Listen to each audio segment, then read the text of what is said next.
एक बार फिर डराएगा कोरोना, तीसरी लहर फिर बरपाएगी कहर।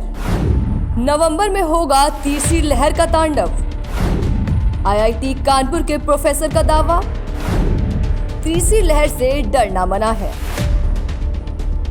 कोरोना वायरस की दूसरी लहर ने लोगों को कभी नहीं भूलने वाले जख्म दिए। उस भयावह मंजर को याद कर लोग आज भी सहम जाते हैं, क्योंकि लोगों ने अपनी आंखों के सामने अपनों को दम तोड़ते हुए देखा था, घर के चिराग को बुझते देखा था, जीने की उम्मीद भरी आंखों में आंसुओं का सैलाब देखा था, अपनों को खोने का वो दर्द भी महसूस किया था जिस दर्द की कोई मर्ज नहीं होती। लोग इस खौफनाक मंजर से उभर भी नहीं पाए कि तीसरी लहर ने परेशानी पर चिंता की लकीर खींच दी।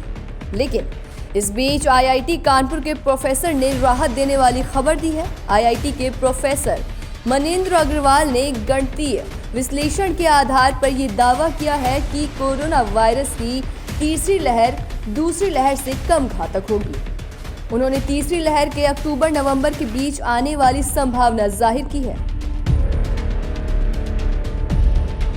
प्रोफेसर ने बताया कि भारत में डेल्टा वेरिएंट की वजह से तीसरी लहर आएगी, इसकी संभावना कम लग रही है। और फिर भी अगर भारत में कोई नया वेरिएंट आता है तो जो डेल्टा वेरिएंट से भी ज्यादा तेजी से फैलने वाला हो, तब कुछ हद तक आने की संभावना है।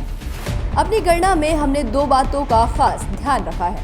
पहला ये कि जो लोग संक्रमित होकर ठीक हो चुके हैं, उनमें से कुछ लोगों की इम्यूनिटी समाप्त हो जाती है, और ये बात पिछली साल की कई स्टडीज में निकलकर सामने आई है कि इस तरीके के केस में 5 से 20% लोगों की इम्यूनिटी खत्म हो जाती है, जिसकी वजह से उनको दोबारा संक्रमित होने की संभावना होती है। प्रोफेसर ने यह भी बताया कि हमने इस बात को माना कि 20% लोगों में इम्यूनिटी समाप्त हो जाएगी, 3 महीने के अंदर ही उनकी इम्यूनिटी समाप्त हो जाएगी। इसमें दूसरा ये है कि देश में वैक्सीनेशन का अभियान चल रहा है और हर महीने कितने वैक्सीन लगेंगे इसका भी हमने अंदाजा लगाया।